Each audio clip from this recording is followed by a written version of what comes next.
Who is this guy?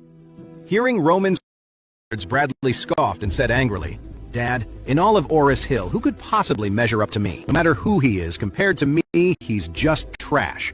Even if he were a phoenix, he'd be nothing next to me." His expression darkened. That Mr. Smith is completely clueless.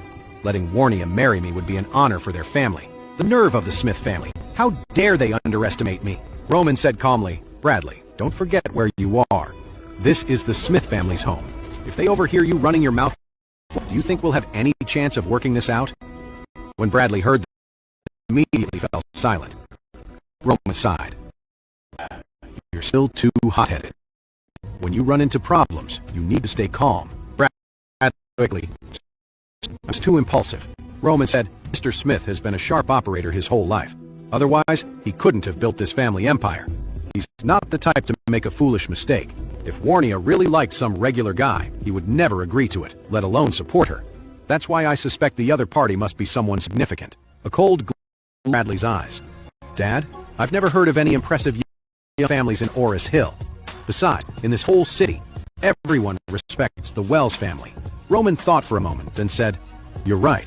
The Wells family is respected in the Southlight district, but on a national scale, we're not at the top. The truly powerful low-key families are all based in Eastcliff. I suspect that the person Mr. Smith mentioned Warnia likes could be from the Eastcliff family." Bradley grew anxious and asked quickly, "Dad, what do you mean?" Roman said coldly, "Tonight, I'm hosting a dinner at the mansion here in Oris Hill. I'll invite the heads of the other major families to meet with me. I'm sure they'll all show up once they hear the Wells family is calling." Just then, Ian came and knocked on the door. From the other side, he said, "Mr. Roman, Mr. Bradley, Mr. Smith invites you to the dining room for lunch." "Okay," Roman replied. "Please tell Mr. Smith we'll be right there." As he said that, Roman lowered his voice and said to Bradley, "This dinner has two purposes. First, we'll get the Oris Hill families to help us find clues about your brother. And second, we'll ask about this guy Warnia likes. We'll find out who he is. If he's from a big family, we'll find another way to handle this. But if he's really just some nobody, we'll make him disappear from this world." Bradley was overjoyed and quickly agreed. "Dad, I understand." At that moment, Charlie had just finished making lunch and was eating with his wife Claire and his father-in-law Jacob. During the meal, Jacob seemed incredibly excited, with a big, hopeful smile on his face. It looked like he was looking forward to something. His mother-in-law Elaine frowned as she looked at him and asked, "What's with that sleazy smile, you old fool? What are you up to?" "What are you talking about?" Jacob said quickly. "My old college buddies and I are having a reunion this afternoon back at our old school. We even invited one of our old professors to join us." "A class reunion?" Elaine said scornfully. "You've got one foot in the grave. What are you doing going to a reunion? Don't you know what those are for? They're just an excuse for old flames to get together." "Don't be ridiculous," Jacob blurted out. "It's all guys going this time. None of the women from our class were invited." "Really?" Elaine looked skeptical. Jacob quickly explained, "It's true. You don't remember what our class was like. There were only a handful of girls and they've all moved out of the country. So this reunion is just for the guys." "I don't believe you. You're not going," Elaine snapped. "You're just going so you can see that old flame of yours. Don't think I don't know." Charlie was taken aback. Listening to his mother-in-law, it sounded like Jacob had some romantic history. Jacob insisted, "There's no old flame. It's really just the guys from my class." Elaine snorted, ignoring Jacob, but her expression was sour. Jacob quickly added, "Look, Charlie can come with me this afternoon. Our old professor is in a wheelchair now, and the old campus building doesn't have an elevator. We need some younger, stronger guys to help carry him up to the 5th floor classroom. If you don't believe me, Charlie can be your spy. If he sees a single other woman there, I'll come home and you can punish me however you want." Elaine said firmly, "You are not going." Jacob was getting angry too. "These are friends I haven't seen in decades. How can I just bail on them? Besides, our professor is over 80 years old. Who knows how much longer he has? This might be my last chance to see him." Claire, who had been quiet, couldn't stand it anymore. "Mom, just let Dad go. It's not easy to organize a reunion after all these years. Don't make him look bad by flaking on his friends." Elaine glared at her. "What do you know? Your father was wrapped around the little finger of some vixen from his class. If I hadn't pulled a little trick to snag him, he would have ended up with her. And if that had happened, you wouldn't even exist." Charlie was shocked. From the sound of it, his mother-in-law had been the one to interfere, yet she was acting like she was the victim. Jacob's face turned red with embarrassment. He looked at Elaine and said sternly, "Don't bring up that old stuff in front of our daughter." Then he quickly turned to Claire. "Claire, don't listen to your mother's nonsense. This woman has no filter. She just likes to make me look bad." Claire looked embarrassed. She really didn't want to hear about her parents' old love triangles. So she said to Elaine, "Mom, how about this? You can go play poker this afternoon and Dad can go to his reunion. Doesn't that work out perfectly? Just let him go." Jacob's eyes lit up. He seized the opportunity and threatened, "If you don't let me go to my reunion, then you're not playing poker either. We'll both just stay home and stare at the walls." As soon as Elaine heard she couldn't play poker, she got anxious. "You old fool, are you trying to stop me from winning money? Chloe is moving to Europe soon. I need to play a few more games with her before she leaves. I can make a few $100 off her in a single game, maybe even 1,000. After she was done, she looked at Charlie and blurted out, "Charlie, you're going with your dad this afternoon. If there's a single girl at that reunion, you call me right away. I'll rush over there and give him a piece of my mind." Jacob was intimidated by Elaine's harsh words, but he managed to say stiffly, "I have nothing to hide." Elaine glared at him. "I'm done arguing with you. Fine, I'm going out to play poker." After speaking, Elaine got up, held out her hand to Jacob and said, "Come on, give me the car keys." Jacob protested, "You're driving to your poker game? I need the car this afternoon." Elaine rolled her eyes at him and said scornfully, "What for? So you can drive to your reunion and show off to your old classmates? Not a chance. Hurry up and give me the keys." Jacob was helpless. He had no choice but to take out the car keys and hand them to her. "Just drive carefully," he said. "Don't wreck it." Elaine snapped, "Are you telling me how to drive? Keep it up and I'll drive this thing straight into a river just to spite you. See how you like that." Jacob felt utterly defeated. Elaine, on the other hand, let out a triumphant sigh, happily put on her coat, and strutted out the door. After Elaine left, Jacob sighed helplessly and said to Charlie, "Well, Charlie, you're coming with me this afternoon. It turns out some of my old classmates are also bringing younger guys to help out." "Okay, Dad." Charlie felt like he had no choice but to nod and agree. Claire handed her car keys to Jacob and said, "Dad, why don't you take my car this afternoon? I can just get a cab to the office." "Forget it." Jacob waved her off. "I'd be too embarrassed to drive that." Claire sighed, taking the keys back. She said to Charlie, "Well, then you guys can just take a cab." Charlie thought to himself, "This guy is so vain. He's turning his nose up at Claire's BKM 5 series and calling it a base model. Does he have any idea that the car is actually a top-of-the-line BKM 760? Just then, Elaine had made it downstairs and was about to get in the car when she suddenly heard a familiar voice. "Oh, hey Elaine, wait a minute!" Elaine looked up and was surprised to see who it was. Her sister-in-law, Yvonne. She was taken aback. Back at Chloe's villa, she had thoroughly humiliated Yvonne and her husband, and she'd loved every second of it. She never expected Yvonne to actually show up at her house, so she asked, "Yvonne, why are you here?" Thinking back on how she had humiliated Noah and Yvonne, Elaine pictured the bitter looks on their faces, and a feeling of pure, smug satisfaction washed over her. It was a big change. Before, Elaine had always worried that if the Wilson family business went bankrupt, she'd never get the retirement money they owed her. But now, she was the one who was hoping they'd fail. She had found a new favorite pastime, making fun of Noah and Yvonne. If the Wilson family went completely broke, she could laugh in their faces every single day without holding back.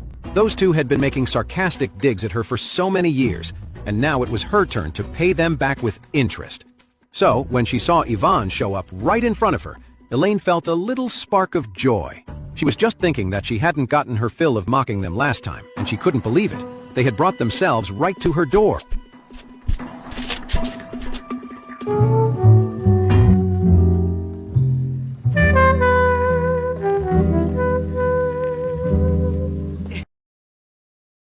When Elaine asked, Yvonne said apologetically, "Oh, Elaine, I came to see you today because I really want to apologize to you." Then, with a shameful expression, she continued, "Back when I was with the Wilson family, I used to be so snobby. I didn't just give you dirty looks, I was always talking behind your back to Lady Wilson. What I did was wrong, and I've really thought of mistakes. That's why I came here today, to sincerely apologize." After she finished, her face flushed. She gritted her teeth and then bowed deeply to Elaine. Elaine was completely surprised. She thought Yvonne was here to start a fight, but instead she was bowing and apologizing. Elaine had been ready to tear into her, but now, hearing this, she was suddenly at a loss for what to do. Just then, when Yvonne saw that Elaine wasn't saying anything, really put on a show, she dropped to her knees, crying, and pleaded desperately, "Elaine, do you blame me? I know I was so wrong. It's taken me all these years to realize something. In the Wilson family, we're both outsiders. We should have been friends, like sisters, looking out for each other." Then Yvonne slapped her own face and cried, "My dear sister-in-law, I used to be so ignorant. Please don't hold it against me. Can't we just be like sisters from now on? Elaine was thrilled. This was perfect. The high and mighty Yvonne was actually kneeling in front of her, slapping her own face. It was everything she needed to feel vindicated. After all these years, when had Yvonne ever backed down? Now, Elaine was finally getting that sweet, satisfying feeling of having someone else under her thumb. Yvonne saw the smug look on Elaine's face and felt a surge of rage, but she just sighed and said, "Let me speak from the heart. I think I finally get it. All those years I was causing trouble for you. What was it all for? In the end, it was for nothing. Now I truly regret it. If I hadn't been so rude to you all these years, maybe things wouldn't be so bad between us now." She continued, trying to sound sincere. "Every single mistake was my fault. I just hope you can look past it, for the sake of all our years as family, and forgive me for everything I did." Yvonne quickly laughed and said with a smile, "How could that be? I've seen the error of my ways." Elaine had always dreamed of the day her condescending sister-in-law would have to grovel before her. But after waiting for more than 20 years, it had never happened. Now, unexpectedly, her dream was coming true. Elaine couldn't help but feel a surge of pride. She smiled and said, "Well, since you've realized your mistakes, Yvonne, I'm not one to hold a grudge. Let's just say, what's past is past." Yvonne quickly replied, "Great! You're so generous, Elaine. From now on, we'll be the best of sisters." That's what she said out loud anyway. In her head, she was cursing. This rotten woman. Give her an inch and she thinks she's a ruler. After all these years, Yvonne knew exactly what kind of person Elaine was. Say a few nice things, and Elaine would get all puffed up. Then, it would be easy to handle her. Just then, Elaine pulled the car key from her pocket and said with a smile, "Well, Yvonne, since we've cleared the air, I won't keep you. I'm heading out to play some cards." Yvonne had been trying to figure out how to invite her to a poker game. When she heard this, she jumped at the chance. She quickly stopped Elaine and blurted out, "You're going to play poker?" Elaine nodded. "Yeah, why?" Yvonne quickly said, "Oh, that's perfect. I have this friend. She's super rich and loves to play poker, but honestly, she's not very good.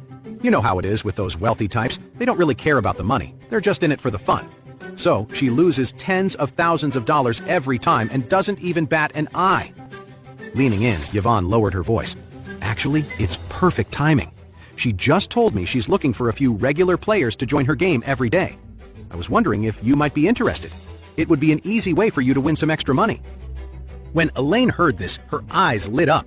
She'd been worried that after Chloe left, she wouldn't be able to find another easy mark. But she never expected Yvonne to find a replacement so quickly. And from the sound of it, this new person was even richer than Chloe. Chloe would lose a few $1,000s a day, but this new one apparently lost tens of thousands a day. She loved playing poker with people who had deep pockets, but terrible skills. It was like printing money. If she teamed up with Yvonne and they used some secret signals, they could clean up without any risk. The thought made her giddy with excitement. She was the type of person who was completely addicted to money. The sight of cash was more exciting to her than seeing her own family. Now that Yvonne had dangled this opportunity in front of her, she was itching to play. Seeing that Elaine was hooked, Yvonne quickly whispered, "Listen, Elaine, at the poker table, we'll watch each other's gestures. If you need a certain suit, touch your nose. If you have a winning hand, purse your lips. If we work together, we can control the game and make sure we win every time." The second Elaine heard this, she agreed without a second thought. "Okay, Yvonne, if you say so, then let's go play a few hands with her and see what happens." Yvonne smiled, overjoyed, and said casually, "All right, this person is rich and lives in a Thompson villa. When do you want to go?" Elaine immediately replied, "I can go right now. Come on, we'll take my car." Sitting in the car, Yvonne couldn't help but smile coldly to herself as she watched Elaine's greedy impatience. To set this trap for Elaine, she had hired 2 accomplices and paid a fortune to rent a Thompson first-class villa for the short term. The goal was to win every last cent Elaine had and leave her with absolutely nothing. Elaine had no idea that Yvonne was setting her up. Instead, she was just thinking about how she was going to fleece this legendary sucker. Just as Elaine and Yvonne were rushing over to Thompson, Charlie and his father-in-law, Jacob, took a taxi to his old alma mater, State University. Looking at the magnificent white marble gate at the entrance and the words State University carved in a classic font across the top, Charlie couldn't help but be surprised. He never would have guessed. This old guy seemed so useless, but he was actually a graduate of a prestigious university.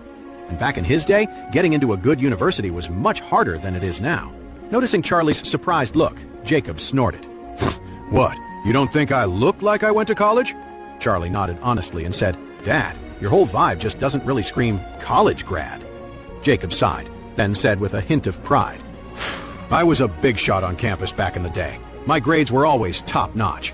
If I hadn't wanted to stay so close to home, I could have gone to Eastcliff University. Charlie laughed and asked, So what happened? You graduated from a great university, so how did you end up staying at home all the time? Charlie found it fascinating. His father-in-law, a graduate from a prestigious university and the second son of the Wilson family, had somehow turned into a man who did nothing but get yelled at by Elaine all day. When Jacob heard this, his voice caught, and he said dismissively, What happened later? Well, let's not get into that. It's just a long, sad story. As they were talking, a middle-aged man about Jacob's age walked out from behind the gate. As soon as he saw Jacob, the man rushed over. Jacob, I haven't seen you in years. Look at you now, all sharp and put together. Jacob studied the man in front of him for a long time before smiling and saying, Are you Evan Chandler? It must have been 30 years. You look like you're a big shot now. Made a fortune? Evan shook his head and said, I can't compare to you, Jacob. As the kids say these days, you were the original trust fund baby back then. The Wilson family did have some money back in the day. At that time, Mr. Wilson was in his prime and made a lot of money when he first started his business, so Jacob was living comfortably. His pocket money was more than half his classmates combined. It was because of that money that he managed to catch the eye of Elaine, who was in a different department. Hearing someone call him a rich kid, Jacob was about to be modest. But just then, another middle-aged man and a young man walked out. The middle-aged man came closer, snorted, and said, Rich kid, sure, but you must not be from around here, so you wouldn't know his situation. Let me tell you, the Wilson family is completely broke, and Jacob, our old campus hero, is having a really hard time now. Jacob's face darkened. Caleb Morrison, what are you talking about? It's my life. I don't need you to comment on it. Evan Chandler quickly stepped in. You two are still the same. After so many years, how can you start fighting the second you see each other? Back in college, you were at each other's throats every day. You're this old and you're still not over fighting about a girl? Jacob snorted and said proudly, What's there to say about him? He was just a sore loser. After she chose me, Caleb was so jealous that he'd get wasted in his dorm room every day. He'd cry his eyes out when he got drunk, and I bet he wanted to tear me apart. At this point, a group of other middle-aged and older alumni had gathered around. Hearing this, they all smiled and chimed in. Caleb really was smitten back then. Remember, he cried every single day. His eyes were so swollen he could barely see. Yeah, back then, everyone said Caleb was a real lovesick puppy. Charlie listened to the conversation and couldn't help but feel surprised. His father-in-law and Caleb Morrison were love rivals? So Caleb liked Elaine too. How could a total disaster like Elaine get so many guys to fight over her? Were these two guys that blind? When Caleb heard so many people dredging up his past, his face flushed with anger. He said coldly to Jacob, Jacob, you have a lot of nerve. You say I was the one you beat?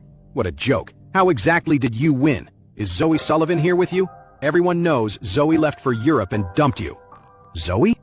Charlie heard this and finally understood. It wasn't Elaine the two of them were fighting over back then. The other alumni around them also laughed. Someone patted Jacob on the shoulder and asked curiously, By the way, Jacob, why did Zoe break up with you back then? Yeah, everyone's been wondering about that for decades. What happened? Jacob didn't expect everyone to suddenly swarm him, asking about a past he'd rather forget. He waved his hands awkwardly. Oh, let's not bring up the past. Charlie suddenly noticed a flash of pain in Jacob's awkward expression. Could there be more to the story between his father-in-law and mother-in-law? Just then, Charlie couldn't help but lean over and whisper to Jacob, Dad, who's this Zoe Sullivan everyone's talking about? Jacob shot him a look and whispered back, Just drop it. Charlie shrugged and didn't push it. But as more and more people gathered around, Caleb put on an arrogant expression and introduced the young man beside him. Everyone, I'd like you to meet my son-in-law, Brendan Kirk. He's in the tech industry, started his own company, and now it's about to be listed on the NASDAQ. Going public? Evan Chandler couldn't help but exclaim. Once it's listed, the company's market cap will be in the hundreds of millions, right? Hundreds of millions? Caleb sneered. Try starting with $1 billion. You have no idea how hard it is to go public these days. How can a company without some serious muscle pass all the reviews from the Securities and Exchange Commission? With that, Caleb added proudly, I'm telling you, when my son-in-law's company goes public, its market value will be over $1 billion. Their performance has skyrocketed over the last 2 years. If any of you are interested in making some real money, you should definitely buy their stock when it lists. Caleb's son-in-law, Brendan, quickly jumped in. Dad, please don't brag about me. I'm just an entrepreneur who's had a little success. Your old classmates are all very accomplished people. A young guy like me is nothing special here." Brendan's modesty won over many people in the crowd. An old gentleman with silver hair sighed, "Oh, Caleb, your son-in-law is really young and promising, and so humble and down-to-earth. You've got a good one." "Of course." Caleb nodded proudly, then deliberately looked at Jacob and asked, "Jacob, what does your son-in-law do?" "My son-in-law?" Jacob glanced at Charlie and sighed inwardly. He wanted to brag about his son-in-law, but after a moment's thought, he was afraid he'd be called out on a lie and end up looking like an even bigger fool. So he said awkwardly, "He takes care of the house." "Takes care of the house?" Everyone laughed in disbelief. They never imagined Jacob would give an answer like that. Caleb sneered. "So he doesn't have a job? I heard you're not working either, Jacob, right? How about I have my son-in-law arrange a job for both of you? Jacob, you're a little older, but you could probably handle being a security guard.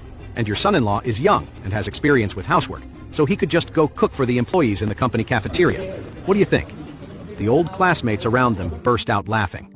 Charlie hadn't said a word. He had been ridiculed so much over the years that he was numb to it. He couldn't count how many times he'd faced worse insults than this, so he didn't feel ashamed at all. In fact, he thought Caleb's taunts were pretty childish. But Jacob was completely humiliated. His face was dark with anger, and he cursed inwardly. This Caleb was a real piece of work. He had been throwing insults at Jacob from the moment they met. Was he really still this bitter about not getting Zoe after all these years? Seeing that Jacob was just standing there silently, Caleb sneered deliberately. "Hey, Jacob, I'm graciously offering you a job. The least you could do is say something." He then turned to Charlie and said with a scowl, "Young man, your father-in-law is old and his mind isn't all there.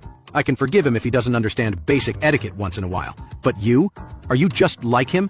Don't you know any manners?" Charlie smiled slightly and said, "Sir, I'll be straight with you. You can hire me, but my asking price is very high." "High?" Caleb curled his lip. "What's so high about it? I'm offering you a job as a cook. I can't pay more than $4,000 to $5,000 a month." Brendan, wanting to impress his father-in-law, quickly chimed in. "Dad, since he's the son-in-law of your old classmate, we should take care of him. I'll make it $10,000 a month." Charlie laughed and said, "I'm sorry, but I don't work for money." Caleb frowned. "If you don't want money, what do you want?" Charlie smiled. "Whoever hires me has to marry his daughter to me. Take my father-in-law, for example. He wanted me to work for him, so he married his precious daughter to me. So, Mr. Morrison, if you want to hire me, then you have to marry your daughter to me too." Caleb immediately flew into a rage and cursed, "You ungrateful kid! I'm kindly offering you a job and you're playing these games with me?" Brendan was also fuming. He looked at Charlie coldly and threatened, "Listen, boy. He has only one daughter and that's my wife. You'd better watch what you say or I'll make you regret it." Charlie smiled calmly. "You two are really interesting. When did I ever ask you for a job? You're the ones who came to me trying to hire me. You want to hire me and I stated my request. Isn't it normal to discuss the terms of a job offer?" Brendan was annoyed. "Why would you make a request like that? Are you just trying to start trouble?" Charlie replied calmly, "You're wrong. I'm not looking for trouble. Those have always been my terms. To be clear, I've been married to my wife for more than 3 years. For all that time, I've just been doing housework, shopping, sweeping the floor, and cooking. That's my job, and my payment is my wife. If you want to hire me, you have to meet my conditions. You can either give me what I ask for, or you can just shut up. It's a simple truth. The two of you have almost 80 years of life experience between you. Don't you understand?" Caleb and Brendan were speechless. Charlie was right. He hadn't taken the initiative to ask them for a job. They were the ones who had approached him. Now that he had stated his terms, what right did they have to be angry? Sensing the gunpowder in the air between the three of them, other people hurried over to smooth things over. "Oh, come on. Everyone is here for a party today. Being happy is more important than anything else, so let's not quarrel over something so small." Caleb and Brendan had been thoroughly outmaneuvered. Although they were very upset, they couldn't continue the argument. After all, they had started the confrontation and everyone could see that. If they kept picking on Charlie, they would only make themselves look bad in front of everyone else. Jacob, watching from the side, was overjoyed. He really hadn't expected his son-in-law to be so clever. He had completely shut down Caleb Morrison and Brendan, and Jacob couldn't help but give him a thumbs up. Brendan looked at Charlie with a hint of resentment in his eyes.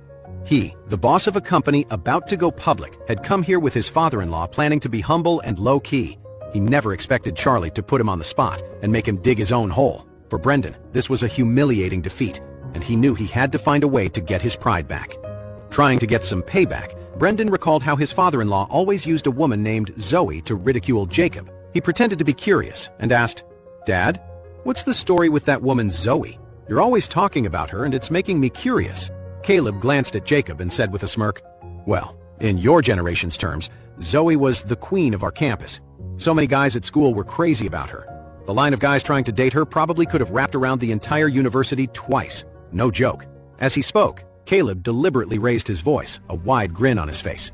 Then, out of nowhere, for reasons nobody could understand, she ended up with Jacob.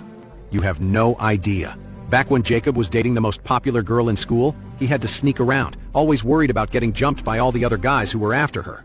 Brendan pressed on. "So, what happened next?" Caleb shot a look at Jacob, smiling gleefully, and said, "Later? Well, of course, Zoe broke up with him. She moved straight to Europe and hasn't been back in all these years. After that," Caleb said to Jacob, "Oh, Jacob, do you even know why Zoe dumped you back then?" Jacob snorted coldly and said angrily, "My business with her has nothing to do with you, so you don't need to worry about it." Caleb laughed. "Let me tell you. The truth is, Zoe was getting chased by too many guys at school, and she was getting tired of it. So she decided to find a fake boyfriend to get rid of all those pests once and for all. She looked around and finally she picked you to be her fake boyfriend. And you were the only one who didn't know. Once she was done using you and ready to go abroad, she naturally dumped you." Jacob blurted out angrily, "You're talking nonsense! I broke up with Zoe because of..." Speaking of this, Jacob couldn't continue. His expression shifted quickly from anger to regret, and then to a deep sadness. He lowered his head, sighed softly, and waved his hand. "Forget it. Let's not talk about it. It's pointless." "Oh, no, you don't," Caleb said aggressively. "You can't just leave the story half-finished. Tell everyone, why did you and Zoe break up? Didn't she just kick you to the curb when she left?" "Of course not," Jacob snapped. "Then tell us about it," Caleb demanded. Jacob gritted his teeth and said, "What happened between her and me is between the two of us, and it has nothing to do with you." Caleb curled his lip disdainfully. "I see. You were played, and you're just too embarrassed to admit it." Jacob waved his hand. "Think whatever you want. I'm not wasting my breath explaining it to you." Caleb hadn't expected Jacob to surrender so easily. He suddenly felt like his knockout punch had landed on a soft pillow, which was incredibly disappointing. Just then, other people began to arrive, one after another. Soon more than 20 middle-aged and older people had gathered at the door. And just as Jacob had predicted, everyone who came to the party this time was one of his old male classmates. It was a surprisingly heartfelt reunion for a group of middle-aged and older men. Everyone was catching up, and Charlie noticed that a few of them even had tears in their eyes. Seeing everyone getting emotional, Evan Chandler quickly stepped in. "Hey guys, let's head inside and talk. No need to stand out here." Caleb nodded in agreement. "Yeah, let's go find our old classroom to catch up. Professor Schmidt isn't feeling great, so it'll take him a little while to get here. Let's go on in first."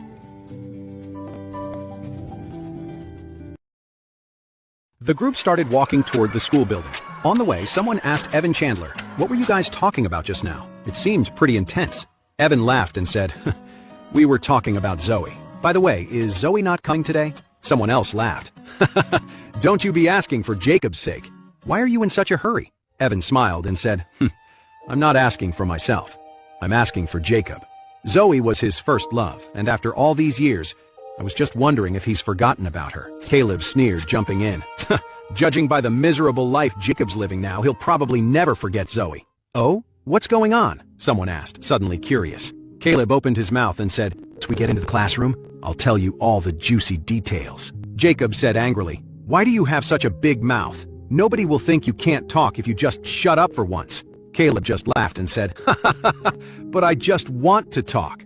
What are you gonna do about it?" Walking into the classroom, everyone looked around at the place they hadn't seen in so many years, and for a moment, they were all lost in memories of the good times they had in college. A few of them even started to tear up. Caleb sat down in his old seat, sighed dramatically, and said to the others, "Look, I hate to say it, but back then, Zoe was just looking for a shield when she started dating Jacob. As soon as she graduated, she took off straight for Europe." After a pause, Caleb continued, "I heard his mother can't stand him, which is why he never amounted to anything all these years. He finally had a beautiful daughter, hoping she'd be his ticket to a better life. But who would have guessed she'd go and find him a good-for-nothing son-in-law? They say the guy is an orphan who just mooches off them. So compared to most of us here, Jacob's doing way worse. Hearing this, everyone gathered around him, curious to hear the details. Charlie rubbed his nose, thinking that Caleb really knew a lot about the old master's situation. He even knew about Charlie's status as an orphan and him eating leftovers at home. His grudge against Jacob must run really deep. Just then, someone said with a look of surprise, "Wow, how did Jacob end up so miserable?" Back in the day, he was the student union president and one of the top students in our school.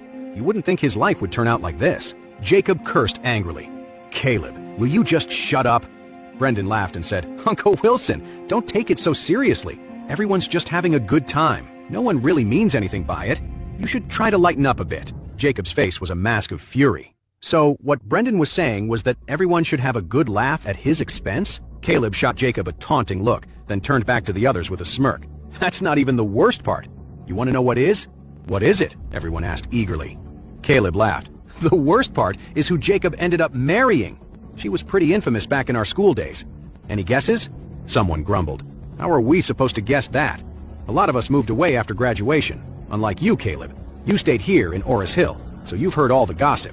Yeah, come on, don't drag it out. Just tell us already. We're all dying to know." Caleb didn't keep them waiting any longer. He said with a wide grin, "The woman he married was none other than the school's #1 shrew, Elaine, the one everyone knew back then." Charlie couldn't believe it. Elaine went to college with Jacob? And even crazier, she had a reputation as the #1 shrew on campus. Honestly, Elaine's personality didn't seem like someone who'd ever been to college. To say she went to junior high would be an insult to junior high schools everywhere. With her rotten attitude and character, it was a miracle she ever got into a university at all. Charlie wasn't the only one who was surprised. All of Jacob's old classmates were stunned too. Nobody could imagine Jacob ending up with Elaine. Even though Elaine wasn't in their major, she was infamous all over campus back in the day. Back in college, she was arrogant, unreasonable, and had zero morals. She was always stealing other people's stuff. Whenever she got caught, instead of admitting she was wrong, she'd try to start a fight. One time, Elaine's thermos broke, and she was too cheap to buy a new one. So, she just went to the hot water station in the student lounge and swiped one. What she didn't realize was that the thermos belonged to this huge guy from New England, a guy who was built like a linebacker. The guy went to get his thermos back from Elaine, but she just got in his face and screamed at him for a solid half an hour. Finally, he'd had enough and slapped her.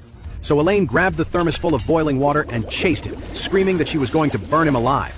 She chased the poor guy for over 10 minutes and actually managed to scald his arm. And it didn't stop there. Elaine even spread the word that if he ever dared to mess with her again, next time it wouldn't be boiling water, it would be sulfuric acid. The guy from New England was totally terrified. Not only did he drop the whole thing about her stealing his thermos and burning him, but he actually begged her to leave him alone. After that, Elaine's reputation was sealed. From then on, nobody on campus dared to cross Elaine. It didn't matter if you were a guy. If she wasn't happy, she'd yell and even get physical. Plenty of guys at that school were too scared to even look at her after she was done screaming at them. So when everyone heard that Jacob had married Elaine, they were completely floored. Someone looked over at Jacob with pity in their eyes and asked, "Jacob, I remember Elaine was chasing you hard back then, but you were such a great guy. How could you possibly fall for someone like her?" Jacob was furious. "Why do you have to dig all this up?" he demanded. Caleb, clearly loving the attention, just grinned and said, "Oh, you don't know this part of the story, but I do. You all remember that big party we had right after graduation, our senior year?" Someone else chimed in, "Yeah, I remember that. A lot of people got completely wasted." Caleb smiled.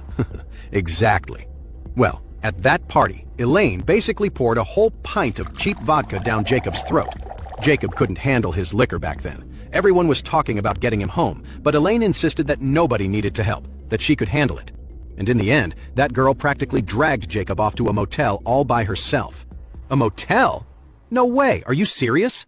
Caleb's smile widened. "You all left, but I was curious, so I followed them to see what would happen. Guess what I saw?" "Come on, man, don't leave us hanging, just spit it out," someone complained. Caleb laughed. "Well, let's just say that night changed everything for them." It wasn't long before she found out she was pregnant. By then, Zoe had already graduated and flown straight to Europe. Jacob had no choice but to marry Elaine. Everyone gasped in surprise. No one had any idea there was such a crazy story behind it all. Charlie wasn't one to judge, but even he couldn't help but shake his head in disbelief. He never would have guessed Jacob had a past like that. Elaine had always been a piece of work, but to think she did all that to trap him? She was a real devil. The other classmates couldn't help but feel sorry for Jacob. and they all started offering words of encouragement and comfort. Caleb looked at Jacob and said with a smug smile, "Don't be so quick to feel sorry for Jacob. Honestly, Elaine is the one who got the raw end of the deal marrying him." Everyone looked confused. "What do you mean?" "It seems like Jacob's more than paid for his mistake." Caleb sighed dramatically. "You guys don't know the whole story. Back then, Elaine was a total gold digger. She only went after Jacob because she thought the Wilson family was loaded." He paused for effect, then laughed. "But who could have known Jacob would turn out to be such a useless bum after graduation? He had no pull in his family, no ambition, and the Wilson family just went downhill from there." Elaine wanted to marry into money, but she ended up with a total deadbeat instead. Jacob's face turned beet red with embarrassment and anger. He stayed quiet for a long moment before finally snapping. "Caleb, I don't need you running your mouth about my life." Caleb just snorted. "Jacob, please. Is there anyone in Oris Hill who doesn't know your family's business? Even if I don't say it, it's not like people can't find out." He then raised his voice, making sure everyone could hear. "Look, the Wilson family used to have something. You could at least drop the family name and impress some people. But now, the Wilson family is a joke. Elaine spends all day at the poker club instead of working, and this live-in son-in-law of yours is just a freeloader living off scraps. The whole family is surviving on what your daughter makes? I don't know what your daughter did in a past life to deserve this, but it's tragic that she married such a worthless bum and is stuck in a family like yours." Charlie couldn't ignore that. He didn't care what Caleb said about him or even his in-laws, but he wouldn't let him talk about Claire. She was his wife. He frowned and said firmly, "Mr. Morrison, you should probably focus on your own life. You don't need to worry about our family's business." Caleb shot him a look of pure contempt. "What? As an old classmate, I can't be concerned about your family's situation?" He then added with a smug look, "I just think it's a total waste for Jacob's daughter." Caleb was getting more and more worked up. He stood up and boasted, "Just look at me. I'm a department-level manager at a petrochemical company. I just have to show up every day to collect a paycheck of $20,000 a month. I'm turning 65 this year. After I retire, I'll get a monthly pension of over $20,000, plus 100% reimbursement for all my medical expenses. My wife is also a deputy manager at the petrochemical company, making $15,000 or $16,000 a month. When we both retire, the government will be paying us a combined $40,000 a month in pensions." Caleb continued, puffing out his chest. "Now look at Jacob and Elaine. They're both in their 50s with no real jobs. When they get old and don't even have a pension, aren't they just going to be a burden on society?" Having said that, he pulled his son-in-law Brendan forward and said proudly, "Look at my son-in-law, the CEO of Oris Hill Digital Solutions. The company's about to go public. It'll be making a profit of $1 or $2 billion a year. Even in Oris Hill, that puts him in the top tier of people. Our family is thriving, and this is what a real life looks like." Murmurs of envy went through the crowd. You had to admit, the financial foundation of Caleb's family was impressive, and everyone was clearly jealous. Caleb soaked up the awe and admiration from his old classmates. He looked over at Jacob and Charlie with contempt and thought to himself, "I've been looking forward to rubbing this in his face for so many years, and it feels even better than I imagined. This is perfect. Revenge is sweet." However, he was so caught up in his own gloating that he didn't notice the playful smile at the corner of Charlie's mouth. Charlie thought, So, they're both managers at a petrochemical company, and the son-in-law is the CEO of Oris Hill Digital Solutions. Interesting. My father-in-law didn't know how to handle you, but you just announced your whole life story. You really just shot yourself in the foot." As Caleb bragged about his family, Charlie discreetly sent Isaac a message. He asked Isaac to look into the personal details of a petrochemical company employee named Caleb and his wife. He also asked him to check out a company called Oris Hill Digital Solutions. While Isaac was digging up the information, Caleb was basking in everyone's admiration. Most of these older folks worked in the public sector or for state-owned companies. They were mostly just regular workers who, after a lifetime of work, were now earning a few $1,000s a month, which was just enough to get by. But Caleb was a department-level manager at a petrochemical company, and that made them incredibly envious. The benefits at a petrochemical company were excellent. A department-level manager might not sound that high up, but it was actually a very respectable position. You could tell just from his salary. He was doing very well, and everyone knew it. What's more, his son-in-law Brendan was the CEO of a company that was about to go public. That was seriously impressive. Publicly traded companies were a big deal, with market values in the billions or even tens of billions. And Brendan was still so young. Give him a few more years and he'd be a super rich man. Jacob felt completely defeated. Back in college, Caleb was the one who had lost. He had relentlessly pursued Zoe, but she wouldn't even give him the time of day. She'd had eyes only for Jacob. Now Caleb was spreading rumors everywhere, claiming Zoe only used Jacob as a backup plan. It was all a load of crap. Back then, he and Zoe were deeply in love. They had promised to spend their lives together. Zoe had even given him her most precious gift. It was all ruined because of that shameless woman, Elaine. She had trapped him, slept with him, then flaunted it in front of Zoe. The whole ordeal devastated Zoe, and she decided to leave the country. So when you really thought about it, his life today was all Elaine's fault. Otherwise, he would have married Zoe. They might have even gone abroad to study together and built a life there. Thinking about this, Jacob felt a mix of emotions, but mostly bitterness. It was so painful he felt like crying. He couldn't even be bothered to argue with Caleb anymore. Just then, Charlie received a message from Isaac. In just a few minutes, he had all the detailed information on Caleb's family. Caleb, the manager of the sales department of the petrochemical company, did have some power, a good salary, and a greedy streak. It looked like he was only earning $20,000 a month, but in reality, he had used his position to embezzle millions of dollars. Some of the embezzled money had been sent overseas, some had been transferred to his daughter's name, and some had been laundered by investing in Brendan's company. As for Brendan, just a few years ago, he was a loser who'd failed at one business after another. When he found out Caleb was a manager with real power at the petrochemical company, he aggressively pursued his daughter and quickly got her pregnant. Soon after, Brendan married the daughter and asked Caleb for help starting his business. Caleb secretly gave Brendan $30 million, and Brendan used it to start the company. Moreover, Brendan's company, Oris Hill Digital Solutions, was basically a money laundering front for several illegal gambling dens on Oris Hill Road. They had created an internet crowdfunding app called Crowdsource, claiming it was for raising money for sick patients. In reality, the crooks would funnel their dirty money through countless small donations to these fake patients. $1 million here, $100 there, making the company's books look fantastic. And ironically, the biggest client of Brendan's company, Oris Hill Digital Solutions, was Orville. Orville ran several underground gambling dens in Oris Hill, and a significant portion of the cash was being laundered through the Crowdsource app. After Charlie read these messages, a satisfied smile spread across his face. Caleb and Brendan could have their moment. Once they were done, an endless darkness was waiting for them. Just then, someone from outside shouted, "The professor's here! Quick, we need a couple of young guys to help carry him up." Jacob finally let out a sigh of relief and said to Charlie, "Hurry up and help." Charlie nodded. Caleb also chimed in, saying to Brendan, "You too. We're all getting on in years. We're not as strong as you young guys. We can't lift him anymore." "Okay." Brendan nodded and walked out the door with Charlie.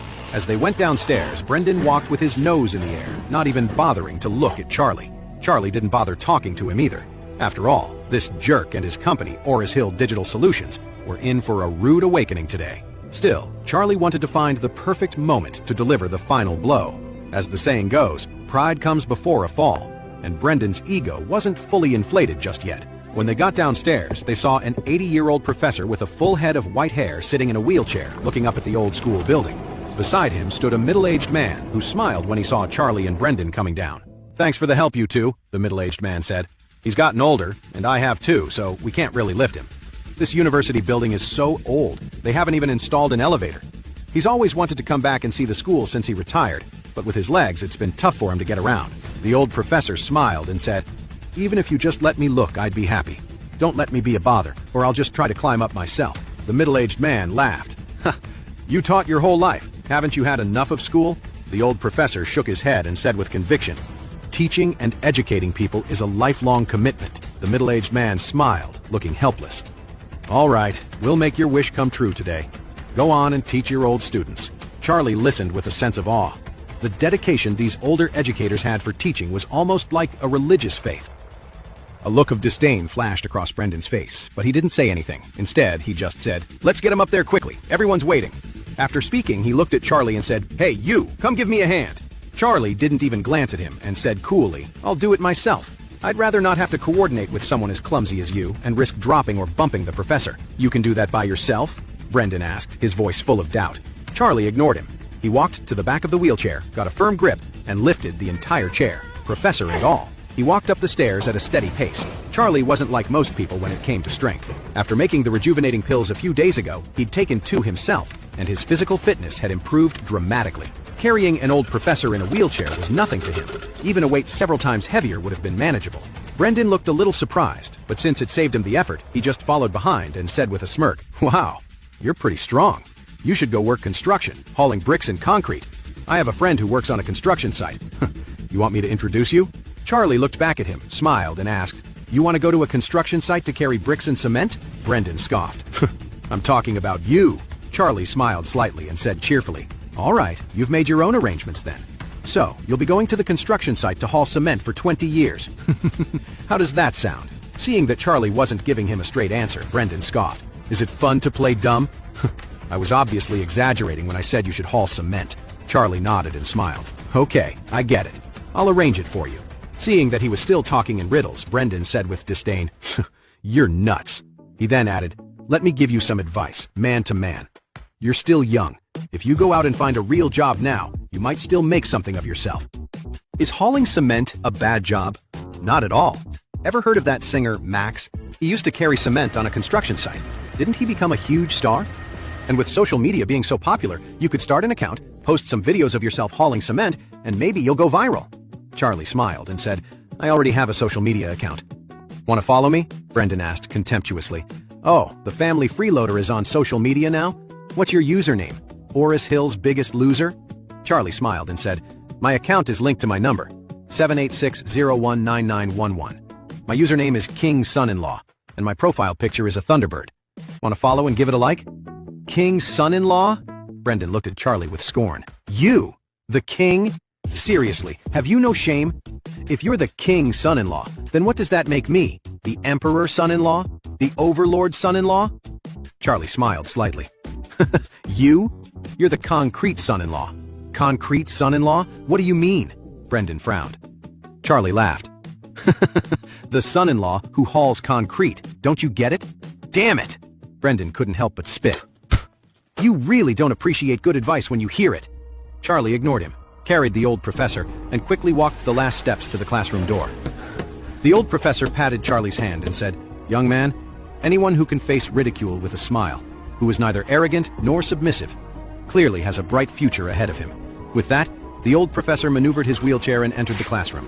Brendan whispered, "The old guy's eyes must be going bad. I don't see what's so special about him." Charlie ignored him. It didn't matter. Brendan was getting closer and closer to the fate Charlie had in store for him. At that moment, with the old professor's arrival, the classroom erupted in cheers as everyone gathered around to greet the old professor. It's no exaggeration to say that the bond between teachers and students back then was almost like that of a father and son. The old professor looked at these middle-aged people, all of them now over 50, with a little gray in their hair. He couldn't help but feel incredibly proud, and he nodded again and again. He had taught his entire life, and it was fair to say his students were now scattered all over the world. Seeing them here today, he felt he had no regrets in his life. "Professor, give us one more lesson," someone said, their voice filled with emotion. Everyone else immediately voiced the same request. The old professor nodded, his eyes getting a little red. He sat behind the podium, his fingers brushing against the worn-out surface, and said slowly, "Hello, class." "Hello, Professor," everyone shouted back in unison. The old professor nodded and said, "I'm old, and I can't stand up or shout like I used to. The quality of this lecture might not be as good as it once was, so I must apologize to you all in advance." Everyone, their eyes red, quickly protested, "Professor, please don't say that." The old professor smiled faintly. "I've been here my whole life. I've watched you all grow up, and I've watched our country change. I won't say much more, but I'll leave you with 2 words, peace and happiness. I've taught my whole life, and while I may still be poor and won't live forever, my heart is full of ideals. I've lived a happy and content life with no regrets." Everyone applauded, especially Jacob. After hearing the professor's words, he felt like the man was a guiding light. Even though he didn't have much money, he spent his days dabbling in antiques, following his passions, and that made him very happy. Of course, there was still one source of pain in his life, and that source was Elaine. The old professor was getting on in years and didn't have much energy. He gave everyone a lesson on stage. Afterwards, he was a little out of breath, and everyone quickly helped him down. Everyone was satisfied to hear the old professor's lecture again and felt extremely grateful to the old professor. Caleb then said, "Well, since everyone's wish to have another class has been fulfilled, and it's so rare for us to get together like this, I'll have my son-in-law arrange a place for us to go and relax." After speaking, he turned to look at Brendan and asked, "By the way, Brendan, do you have any good places to recommend? We want the best." Brendan nodded and said, "A new place just opened up in Orris Hill called the Sterling Club. It's owned by the Smith family, the most powerful family in the city. It's the most luxurious club in Orris Hill right now. I happen to be a member, so we can head over there. Let's go have some fun. Everything's on me today." Hearing that Brendan was a member of the Sterling Club, everyone was amazed. The Sterling Club was truly something else. Everyone knew that this was the most exclusive and upscale place in Orris Hill. Only the city's most influential people could get in. In other words, if you weren't part of Orris Hill's high society, you had no chance of becoming a member of the Sterling Club. A membership in the Sterling Club was a major status symbol. The fact that Brendan had become a member at such a young age was truly extraordinary. Besides, even though everyone had heard of the Sterling Club, aside from Brendan, not a single one of these middle-aged and older people was a member. Forget being members, none of them had ever even had the chance to set foot inside the Sterling Club. No one had ever experienced what the top club in Orris Hill was actually like. Now, thanks to Brendan, everyone had the chance to go and see it for themselves. Wouldn't it be amazing to go inside, take a few pictures, and post them for their circle of friends? As a result, everyone started showering Brendan with compliments again. Brendan was naturally proud. His membership at the Sterling Club was his secret weapon for impressing people lately, and it had worked every time. Whenever he announced he was a member of the Sterling Club, he always got respect and compliments from everyone around him, which made him feel incredibly important. However, his membership wasn't actually earned on his own merit. He had begged Orville several times, and Orville had finally stepped in to help him get it. If Orville hadn't needed him for laundering gambling money, he never would have helped him. After all, in Orville's eyes, a guy like Brendan was no different from Harley Fitzpatrick, who ran that online pyramid scheme. He was just a guy who did Orville's bidding. Soon, everyone piled into a few cars and headed to the Sterling Club. Even though Jacob's professor was quite old, it was a rare get-together, and he couldn't turn down everyone's kind invitation, so he decided to come along. Charlie and Jacob were riding in a cab together. Jacob grumbled angrily, "That Caleb is such a pain. He's been on my case all day. It's really getting on my nerves." Charlie smiled slightly and said, "Dad, if you're not happy, we can just go home." "No," Jacob muttered. "I've never been to the Sterling Club. Why should I miss the chance to see what it's all about?" Charlie could only nod helplessly.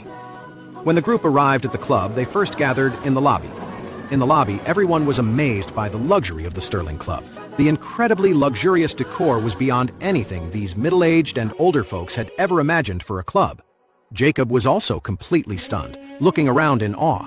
He pulled out his phone, snapping pictures left and right, and didn't forget to post them for his circle of friends to show off. Brendan Kirk proudly explained to everyone, "Folks, the Sterling Club has 15 floors. The higher you go, the stricter the membership requirements.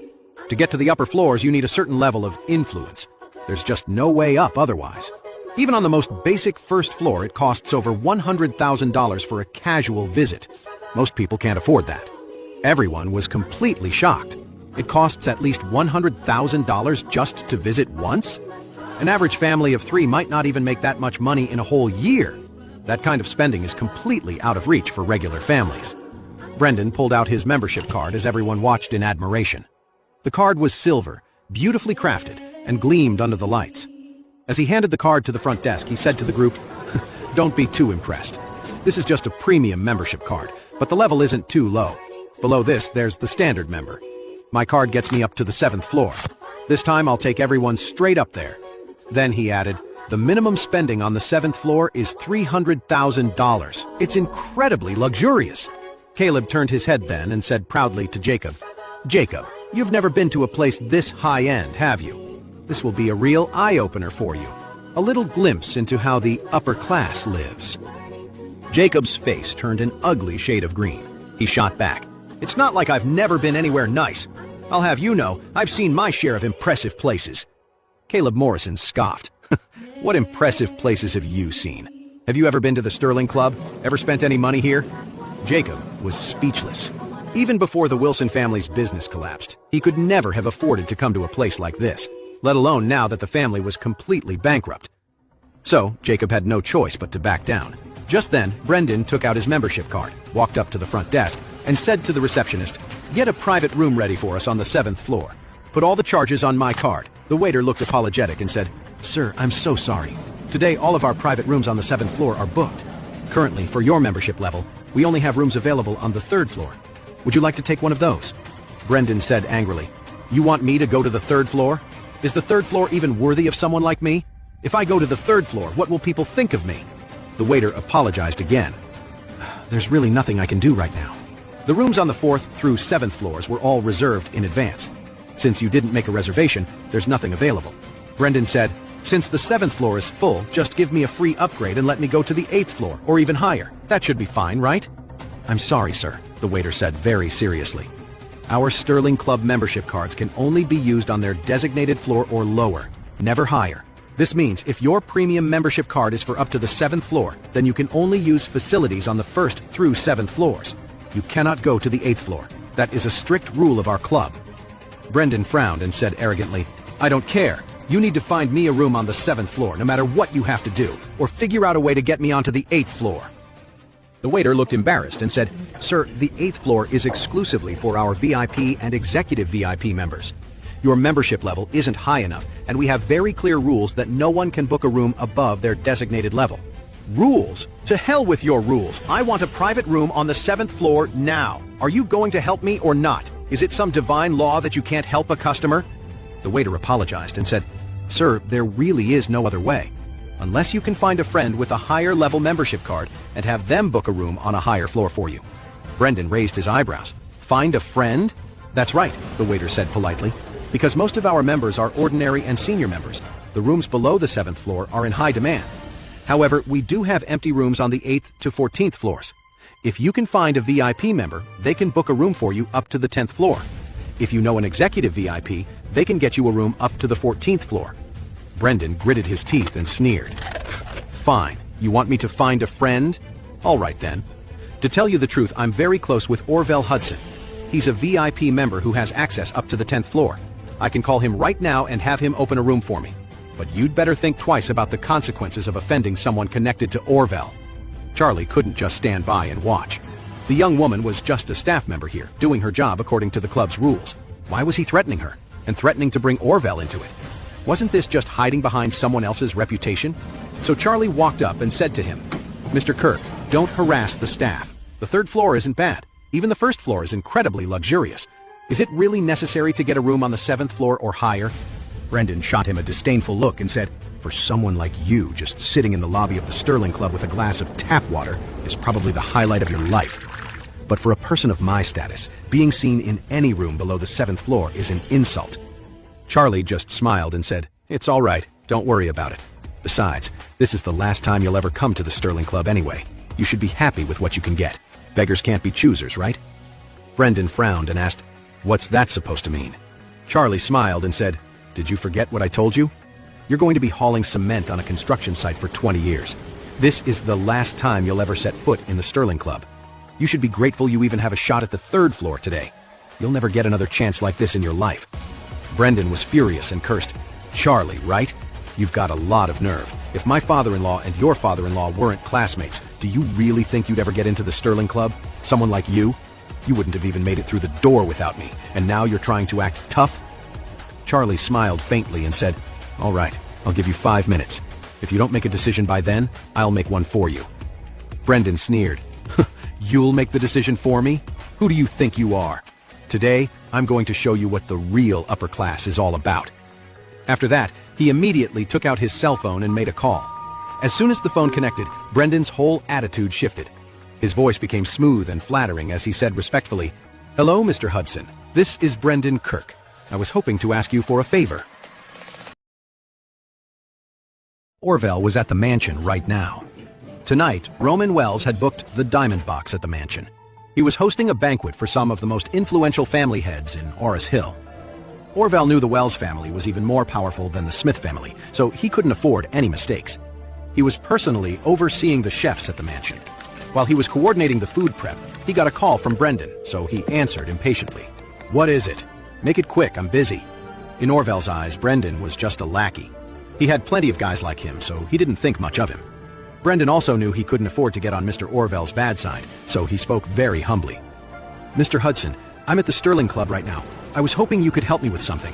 Orville asked, "What's the problem?" Brendan said hurriedly, "I brought my father-in-law to the Sterling Club, but all the rooms on the 7th floor are full. The premium membership card I have is the one you helped me get. I can't go to any of the higher floors. Could you please help me book a room on the 8th floor? After all, you're a VIP member here, with more pull than I have." Orville said flatly, "Some other time. I have something important going on at the hotel today and I can't get away." Brendan pleaded, "Mr. Hudson, please. The mansion isn't far from the Sterling Club. You could probably get here in 5 minutes. It would be a huge favor. My father-in-law and his 20-something classmates are all waiting here." He pleaded again, "Please, I'm begging you to come over. Otherwise I'm going to look like a total fool today." At first, Orville had no intention of helping Brendan book a room. But then he remembered that Brendan was a useful tool for laundering his gambling money. Sometimes it paid to throw the guy a bone and keep him grateful. Besides, the mansion really wasn't far from the Sterling Club. It was only a 10-minute drive. So he agreed. "All right, I'll head over." Brendan was suddenly thrilled and blurted out, "Thank you so much! I'll be waiting for you in the lobby on the 1st floor." After hanging up, he turned arrogantly to the waiter and said, "Did you hear that? Mr. Orville himself is coming over to get me a room. You'd better watch yourself." The waiter seemed a little nervous, but she held her ground. "Sir, I'm sorry, but we all follow the club's rules here. Even if you brought Miss Smith herself over, my conscience would be clear, because I'm just doing my job." Brendan's expression turned ugly. He snapped, "Oh, real tough, are you? Using Miss Smith's name to try and shut me down?" The waiter replied, "Not at all. I'm just stating the facts." Brendan shot her a disgusted look before turning to his father-in-law Caleb and the others. "Gentlemen, just hang tight for a minute. I've personally invited the famous Orville of Orris Hill to come down. He's going to open up a room for us on the 8th floor. It's even more luxurious than the 7th. The group erupted in praise. Several of the old men gave Brendan a thumbs up, their faces lighting up with excitement for the 8th floor of the Sterling Club. Charlie had to hide a smile. This guy Brendan was really in a hurry to ruin his own life. Calling Orville over? Isn't he just digging his own grave? I was originally going to let him have his fun showing off here at the Sterling Club, before knocking him down a few pegs. But now, it looks like the fool is skipping right to the part where he gets knocked down. Brendan had no idea he was on borrowed time. Feeling smug from all the compliments, he walked over to Charlie and smiled arrogantly. "Charlie, you really ticked me off earlier, so your chance to see the 8th floor of the Sterling Club is gone. You and your father-in-law can get out." Jacob's face darkened. "Hey, Brendan, aren't you taking this too far? Do you think I'm just here for your free food and drinks? I'm here for a reunion with my old classmates." Brendan sneered. "The reunion? Wasn't that over at the university? This is the after-party I arranged. Are you just going to tag along looking all sour?" "Exactly," Caleb snorted coldly. "Jacob, you were always so cocky back in the day, weren't you? The rich kid from a fancy family. If you're so great, go get your own room at the Sterling Club. Why are you leeching off my son-in-law?" The other old classmates were surprised that Caleb and his son-in-law would suddenly turn on Jacob and Charlie. It felt wrong to say such harsh things in front of everyone. However, no one spoke up for Jacob. After all, Caleb's son-in-law had arranged everything. They were only here because of his generosity. Who would dare to defend Jacob now? Jacob's face was grim. He blurted out, "Caleb, you're going way too far." "Bullying you," Caleb said with contempt. "I just don't want to pay for you to eat, drink, and have fun. How is that bullying?" Jacob said, his face flushed with anger. "Fine. In that case, I'll pay my own way. Figure out the cost per person for today. I'll cover the share for me and my son-in-law." Caleb sneered. "You think it's just about paying? This place has standards. If it wasn't for my son-in-law, you wouldn't have even gotten through the door. You can't just throw money at the problem when you can't even get in, okay?" Jacob gritted his teeth. "Caleb, you're a real piece of work." Caleb nodded, saying arrogantly, "I am a piece of work, and I'm doing it on purpose. What about it? Who asked you to always try to one-up me back in school? And whose fault is it that you're so pathetic now?" He continued, "Just look at you. You're in your 50s, dressed in rags, no job, no social security. You probably won't even get a pension. I bet in a few more years, you'll be begging on the street, and we'll all have to start a fundraiser to help you out." Jacob trembled with rage. He turned to Charlie and said, "Let's not stoop to this jerk's level. Let's go." Charlie smiled. "Dad, what's the rush? The main event hasn't even started yet. It's never too late to leave after the show." Caleb scoffed. "You still want to watch a show? Let me tell you, there's absolutely no way the two of you are following us to the 8th floor. If you know what's good for you, you'll leave now before I have security throw you out." Charlie just smiled and said, "The show I'm talking about? has nothing to do with the 8th floor. I'm talking about that classic family drama, the one where the arrogant son-in-law gets a reality check from the big boss. It should be starting in about 2 or 3 minutes. Caleb froze for a moment, then pointed at Jacob and burst out laughing. Did you hear that, Jacob? Even your loser son-in-law can't stand you anymore. He wants to beat you up. I wonder how many punches an old man like you can take. Jacob was also startled. He turned to Charlie and asked, "Charlie, what are you talking about?" Charlie just smiled. "Don't get me wrong, Dad. The family drama I'm talking about is Brendan beating up Caleb. I'd get your phone ready to record it and post it on social media. I bet it'll go viral." When Caleb heard this, he got furious. He shot Charlie a dirty look and said, "That's hilarious. My son-in-law practically worships me. Why would he ever hit me?" Then he pointed at Brendan and said proudly, "Let me tell you, my son-in-law is 1,000,000 times better than a loser like you. Do you know how good he is to me? He gives me $100,000 a month just for spending money. I'm not trying to put you down, but could you even make $100,000 in a whole year?" Brendan also sneered. "Charlie, you're really asking for it. Mr. Orville will be here any second. If you don't get lost, believe me, I'll have him mess you up."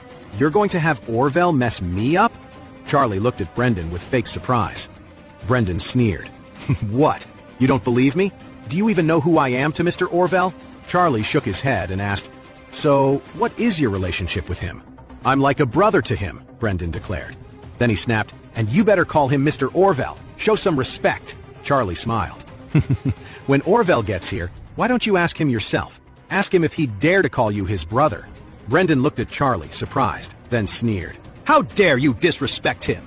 You're finished. When he gets here, I'm going to have him shut you up for good." Just as he was speaking, Brendan spotted Orville walking in. 2 of his guys followed him, and the man carried himself with a powerful presence. "Mr. Orville, over here!" Brendan waved eagerly. Then he sneered at Charlie and said, "Charlie, Mr. Orville is here. You're dead meat." Charlie had his back to the door, so Orville didn't see him as he walked over, and Charlie didn't turn around. When Orville reached them, Brendan said quickly, "Mr. Orville, there's some punk here who's being really disrespectful to you. He just calls you Orville." Orville frowned, ready to assert his authority.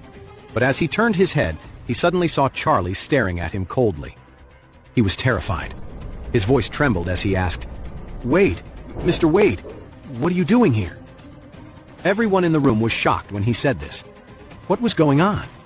The notoriously tough Orville was being so respectful to this Mr. Wade? Charlie was so young. What kind of powerful person could he possibly be? Just then, Charlie looked at Orville coldly and asked sharply, "Orville, is this your good brother? He's quite a big shot. Not only does he keep running his mouth at me, he also said you were going to shut me up for good." Orville was trembling from head to toe. Who was Mr. Wade? To him, Mr. Wade was more important than his own father. How else could he have gotten Mr. Wade's magical medicine if it weren't for Mr. Wade's favor? Besides, he had been sucking up to Isaac for ages, and Isaac had always ignored him. But now that he had Mr. Wade's backing, Isaac was finally starting to support him. This was his ticket to the big time. That's why Mr. Wade was like a second father to him. This Brendan was nothing more than one of his lackeys, and he dared to go after the man who had given him this new life? What the hell was that if not a death wish? So he turned his head, glared at Brendan, and asked in an ice-cold tone, "You dared to offend Mr. Wade?" Brendan was stunned. In fact, wasn't he just the son-in-law of his father-in-law's broke old classmate? And the son-in-law of a broke man is a complete and total nobody. Why was Orville treating this worthless bum with such importance? Before he could figure it out, Orville had already slapped him hard across the face. Brendan's head was spinning, and his cheek immediately started to swell. "Mr. Orville, why?" Brendan shuddered in shock and blurted out, "Did I do something wrong?" Orville gritted his teeth and cursed. "You're nothing but a dog. You dare to offend Mr. Wade? You must be tired of living, right? Fine." Brendan's mind went blank, and he collapsed to the ground, paralyzed with fear. As one of Orville's lackeys, he knew exactly who Orville was. Countless people had died at his hands, and many of them were buried in the bellies of the fighting animals he raised. He immediately dropped to his knees and started begging, "Mr. Orville, please forgive me, sir. I didn't mean it. I didn't know he was your friend." "Friend?" Orville kicked him in the chest and said sharply, "Mr. Wade is like the bright moon in my sky. All I can do is look up to him. How could I ever be a friend of Mr. Wade's?" Orville's words came from the bottom of his heart, and the others were even more shocked when they heard it. Who in the world was Charlie? How could Orville be this respectful to him? Caleb, who was next to him, was also trembling with fear. Seeing his son-in-law being beaten by Orville was distressing, but he was far more afraid. Just then, Orville said to the bodyguard beside him, "Come on, get this piece of trash to the farm." The two bodyguards immediately stepped forward to drag Brendan away. Brendan was terrified and started to cry. He turned to look at Charlie, groveling on the floor and wailing. "Charlie, I'm so sorry. I had no idea who you were. Since our fathers-in-law have been friends for so many years, couldn't you just ask Mr. Orville to let me go this one time?" Charlie smiled and said, "What's the matter? Asking for help now? Weren't you just trying to kick me out?" Wiping away tears, Brendan choked out, "Mr. Wade, I was really wrong. I'll work like a dog for you. Just please forgive me this time." Then, with a pale face, Brendan added, "Mr. Wade, as long as you forgive me this time, I'm willing to give you everything I own." When Caleb heard this, he blurted out, "Brendan, are you crazy? A lot of the money you have is from me, and half of it belongs to my daughter. Will you shut your mouth?" Brendan's eyes looked like they were about to pop out of his head. He glared at Caleb, gritting his teeth, and cursed, "You old fool, are you blind? Can't you see my life is on the line?" Caleb never expected Brendan to curse at him, and suddenly said angrily, "You! How dare you talk to me like that? Don't forget, I'm your father-in-law." "Screw you," Brendan said bitterly. "If you hadn't asked me to help you show off, you old fool, I never would have offended Mr. Wade." After that, Brendan quickly looked at Charlie and complained with tears in his eyes, "Mr. Wade, it's this old fool's fault. He's been telling me since yesterday that I had to help him make fun of you and your father-in-law. I was an idiot and listened to him. I only offended you because of him, so he's the one to blame. He's the one who should be punished." Caleb was so angry at Brendan's furious expression that his chest heaved. He never dreamed that the son-in-law he had always admired and liked would suddenly turn on him like a vicious animal. He wanted to kill him right then and there.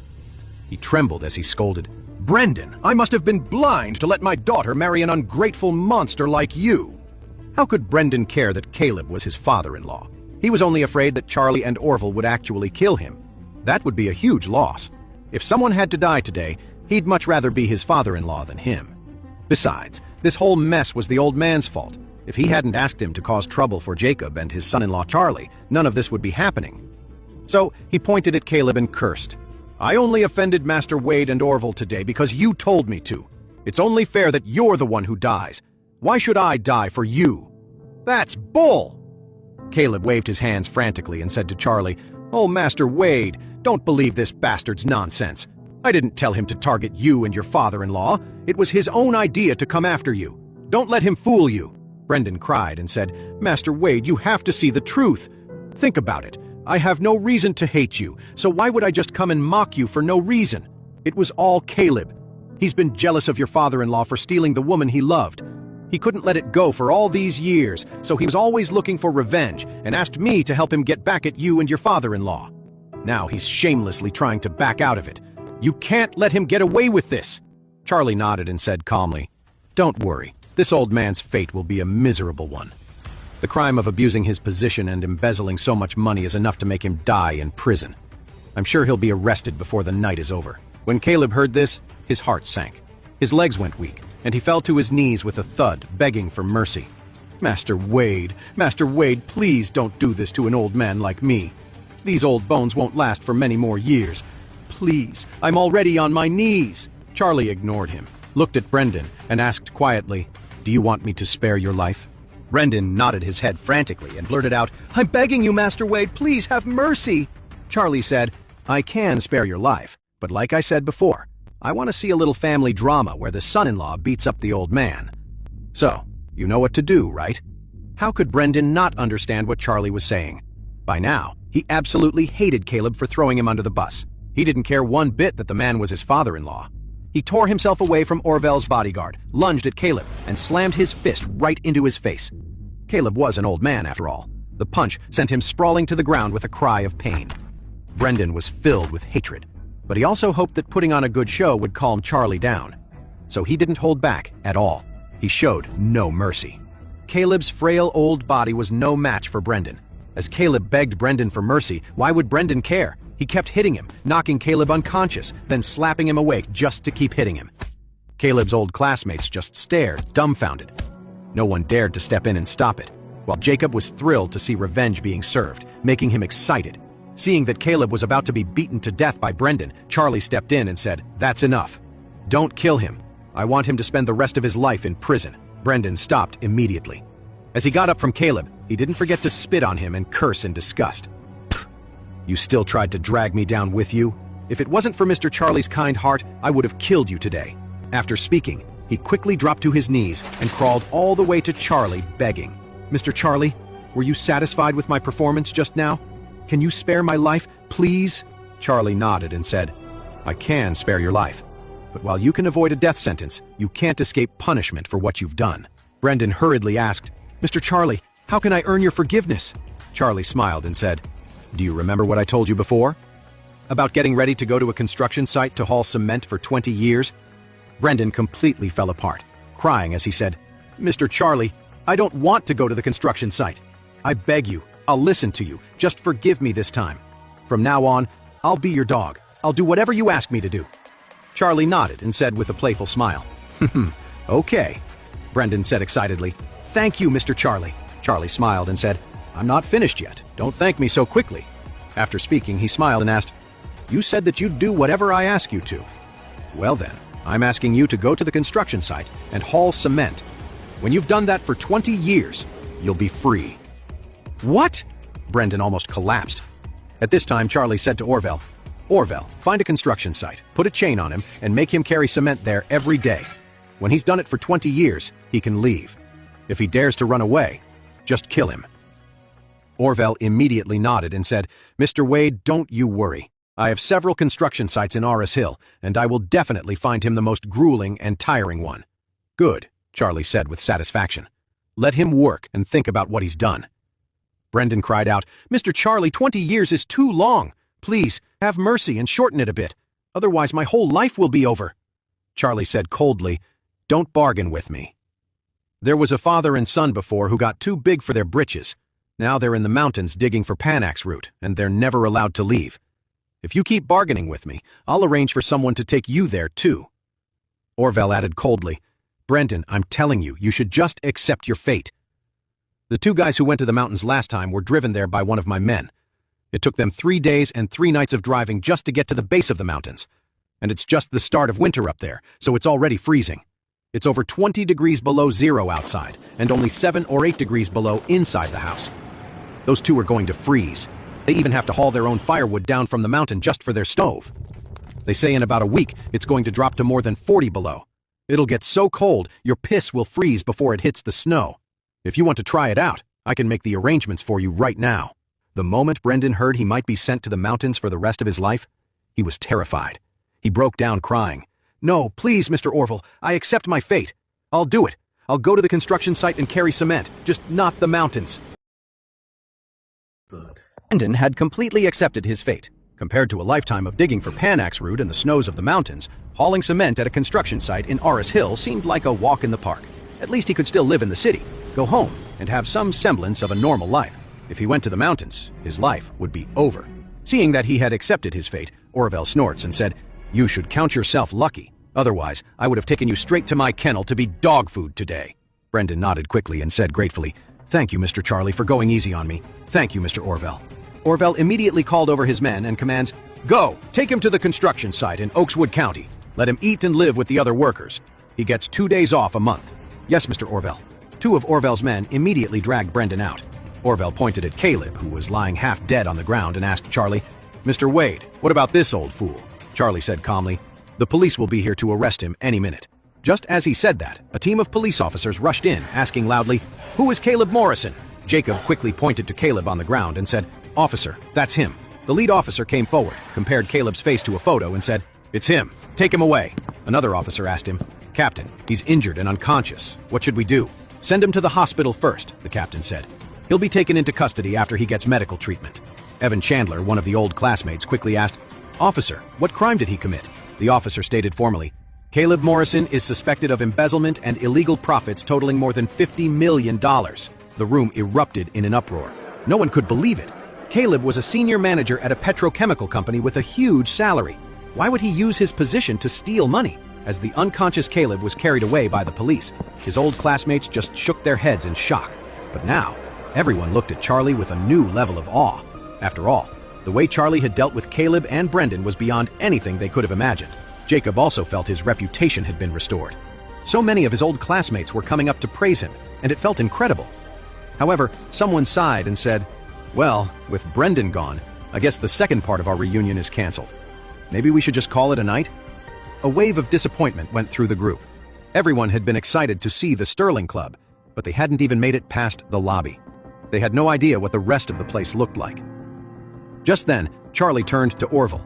"Orville, what's the highest floor your card can get you to?" "The 10th floor," Orville said quickly. Charlie said, "Get us a big private room on the 10th floor. Let these old guys have some fun." Orville looked surprised. "Mr. Wade, but don't you have the—" Charlie quickly raised his hand, signaling for him to be quiet. The Sterling Club had only ever issued one black card, to him. It didn't just grant him access to the highest floor, the 15th, anytime he wanted. It also meant all his expenses were covered. He didn't want Jacob to know about the card. With his personality, Jacob would be nagging him every day to bring him here. He'd probably even try to borrow the card to show off to his own friends. So it was better to keep it a secret. Orville instantly understood what Charlie wanted. He quickly pulled out his own membership card, handed it to the waiter, and said, "Get me a large private room on the 10th floor. Put everything on my tab." The waiter respectfully took the membership card, then smiled and said, "Suite 1008 on the 10th floor is ready for you. You can go up whenever you're ready. It's a large space and can hold up to 30 people." Orville nodded, then said respectfully to Charlie, "Mr. Wade, you and the gentleman can head on up." Charlie announced to the group, "Everyone, my friend has booked Skybox 1008 for us. He's covering all the expenses for today. Please follow the waiter now." No one had expected this turn of events, and they all suddenly cheered. Many of them had thought they'd be lucky to even see the 7th floor of the Sterling Club. But now, they were going all the way up to the 10th. Jacob was thrilled and said with a big smile, "My son-in-law really has connections." Unlike Brendan, who's all talk, everyone couldn't help but chime in with praise. "Wow, Charlie, you're a real hidden gem. Jacob is so lucky to have a son-in-law like you." Charlie smiled slightly. "You guys are giving me too much credit. I'm not that special. I just know a few people. Please, go on up and enjoy yourselves." Jacob asked him, "Charlie, aren't you coming with us?" Charlie replied, "I just need to have a quick word with Orville, then I'll come up. Dad, you go ahead with everyone else." "Okay." Jacob nodded, thanked Orville, and then headed upstairs with his old classmates. Once everyone was gone, Charlie asked Orville, "So, how did you handle that business with Jude?" Orville quickly replied, "Don't worry, Mr. Wade. I found the best special effects artist and even hired a prop master from the Film Academy. We made a fake video of Jude's death and sent it to Sean. He completely bought it." "Good." Charlie smiled slightly and said, "Take good care of Jude. We'll send him back to Canada to fight for his inheritance, but first, he has to sign an agreement with me. After he gets his family's assets back, he'll pay me 80%. Orville nodded again and again. "All right, Mr. Wade, I understand. I'll make it crystal clear to him when I get back." Charlie nodded. "You've handled this well. You can head out. I'm going to join my father-in-law upstairs." "Of course." Orville bowed respectfully. "Mr. Wade, I'll be on my way. If you need anything at all, just let me know." Charlie waited for the elevator to take him up to the 10th floor. When it arrived and the doors slid open, he was surprised to see Warnia stepping out, dressed to the nines. Warnia looked absolutely stunning. Her already gorgeous, flawless face seemed even more delicate and charming. She wore a black designer mini dress that perfectly accentuated her slender yet curvy figure and her flawless, fair legs. With her long hair carefully styled in an updo, she had an air of mature perfection. What surprised Charlie even more was the captivating high-end perfume she was wearing.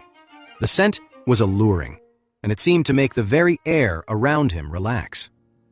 Charlie was taken aback by how amazing she looked, but Warnia was even more delighted to see him.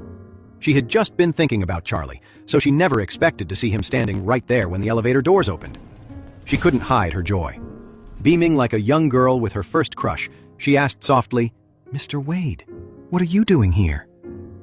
"You should have told me you were coming. I would have loved to host you myself." Charlie smiled at Warnia. "I just came with my father-in-law for his class reunion. It was nothing special, so I didn't want to bother you." Warnia quickly replied, "Mr. Wade, if your father-in-law is here for a reunion, you should have told me. I would have made sure everything was perfect for him." Charlie smiled. "That's really not necessary. It's just a bunch of old guys getting together to have some fun. If it were too fancy, I think they'd feel out of place." Charlie added, "Besides, I've never told my father-in-law that you and I are friends. If you, the heir to the Smith family, came out to personally host him, I think he'd be pretty confused." Warnia nodded quickly. "By the way, Mr. Wade, my grandfather is having a birthday party tomorrow at noon. I was actually going to send you an invitation tonight. Since you're here, I can just ask you now. Would you have time to come? He's been talking about you for a while and has been wanting you to visit." Charlie thought for a moment, then nodded. "Tomorrow works for me. I'll be there." For Charlie, even though the Smith family wasn't a mega dynasty, they were still the most powerful family in Oris Hill. Staying on their good side could definitely make his life easier. Plus, he had a good impression of Warnia. He thought she was smart and had a lot of potential, which made him respect her even more. Hearing Charlie agree, Warnia quickly asked, "Mr. Wade, should I pick you up tomorrow morning?" Charlie declined. "No, it's Mr. Smith's birthday party. You must have a ton of things to do tomorrow. I can get there on my own." Warnia nodded and smiled sweetly. "All right, just find me when you get there tomorrow." "Sounds good." Warnia glanced at the time and said apologetically, "Well, I won't keep you. I need to get back and help prepare for the party." "Go ahead." Charlie nodded. After watching Warnia leave, he got in the elevator and went up to the 10th floor. On the 10th floor, inside Skybox 1008, the older men were stunned by the incredible luxury of the room. Every one of them had their phones out, snapping pictures. Even a powerful figure like Orville could only get as high as the 10th floor at the Sterling Club. It was clear that only very important people were allowed up here. Jacob and his old classmates certainly didn't have that kind of pull, so this was a real eye-opener for them. Everyone was showering Charlie with compliments. Someone said, "Jacob, your son-in-law really came through. This place is as magnificent as a palace." "Yeah, I've been alive for over 50 years and I've never been anywhere this fancy. Jacob's son-in-law is really something else." Everyone kept piling on the praise, making Jacob swell with pride. Just a little while ago, he was the one being targeted and made fun of. Now, he was suddenly the center of attention, the one everyone was complimenting. It was a massive boost to his ego. Meanwhile, while Jacob and his classmates were enjoying the ultimate luxury on the 10th floor of the Sterling Club, Elaine and Yvonne had arrived at the Thompson Villa area. They sat down with a wealthy woman Yvonne knew to play a few hands of poker. Sitting at the poker table, a well-dressed, middle-aged woman fiddled with an automatic card shuffler. She smiled at Yvonne and asked, "Yvonne, who's this friend of yours?" "Iris, let me introduce you. This is the poker friend I was telling you about. Her name is Elaine. Just like you, she loves to play poker. She's a great player, and she's always willing to bet big." Elaine quickly said to the woman, "Hello." Iris nodded slightly and smiled. "It just so happens I've been looking for a regular player for our games. If you're interested, you should join me and Yvonne more often." Elaine chimed in, "Oh, that would be great! To be honest, my regular poker buddy just moved to Europe, so I've been looking for a new game." Iris stretched out her hand and said politely, "Hello, Elaine. My name is Iris Atkins. Welcome." Elaine quickly shook her hand. Iris added, "You see, this villa is mostly empty since I finished decorating, so I figured it's the perfect spot for me and my friends to play poker." Elaine was jealous. A huge villa like this, just for playing poker? It was way more luxurious than Chloe's place. She glanced around the Thompson Villa. The decor was definitely high-end, but the place wasn't as massive as the one Salman White had given to Charlie. The villa Salman gave Charlie was the biggest one in all of Thompson, while this one of Iris's was the smallest model available. But even the smallest model was still huge by most people's standards. So she asked Iris, "How much did a villa like this set you back?" Iris looked surprised for a second, then quickly said, "Oh, it wasn't that much. Around $80 million in total."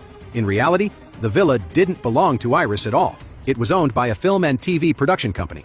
After buying the place, the company renovated it to use as an indoor filming location. A TV show called Love Unfurnished had recently finished shooting here, but the show was still in post-production. With filming wrapped up, the villa was sitting empty. The next show wasn't scheduled to start filming for another month, so the company was renting it out temporarily to recoup some of the costs. To set the trap for Elaine, Yvonne had rented the villa for $5,000 a day. She planned to host a game here and take Elaine for everything she had as payback for a previous insult. The ultimate goal was to win Charlie's villa from Elaine, which would completely turn Yvonne's fortunes around. Elaine had no idea this was all a setup. She just thought she'd hit the jackpot, meeting a rich sucker she could turn into a long-term ATM. So she looked at Iris with a fawning smile and said, "Oh, Iris, it would be perfect for us to play cards together. Next month, my family is moving into the Thompson Villa. My son-in-law's place is Unit A5. Iris had known for a while that Elaine had a villa in Thompson. In fact, if it wasn't for that villa, she never would have agreed to team up with Yvonne to scam Elaine out of her savings. This woman was in her 50s and had been a croupier in Las Vegas casinos for 30 years. She was a true professional, an absolute shark at the tables. Whether it was poker, other card games, or even dice, she played them all masterfully. For this particular job, Yvonne had promised her a mark to fleece. Iris's role was to provide the technical skills at the table, and they'd split whatever they won right down the middle. So, while Elaine saw Iris as her personal ATM, Iris saw Elaine as a pig ready for slaughter, and she was planning to split the prize with Yvonne. Everyone had their own secret motives, and they couldn't wait to get this shakedown started. So Iris clapped her hands, gestured to another woman, and said with a smile, "Come on, this is Thea Goodman. She's an old friend of mine too, but she's not much of a card player. Let's just start with the four of us." Elaine said excitedly, "Okay, let's get started. To be honest, my hands are itching to play." Iris smiled slightly and suggested, "Since this is our first time playing poker with Elaine, let's not go too crazy. We'll start with $1,000 and cap it at 64 times. What? Elaine was shocked and blurted out, $1,000 with a 64 times cap? If a hand goes all the way, that's more than $60,000. Do you guys usually play for this much? Iris just smiled and waved her hand. Elaine, you think this is big? Honestly, this is the smallest I've ever played. The other day I was in a game with a $3,000 or even $5,000 buy-in. Sometimes we go as high as $10,000.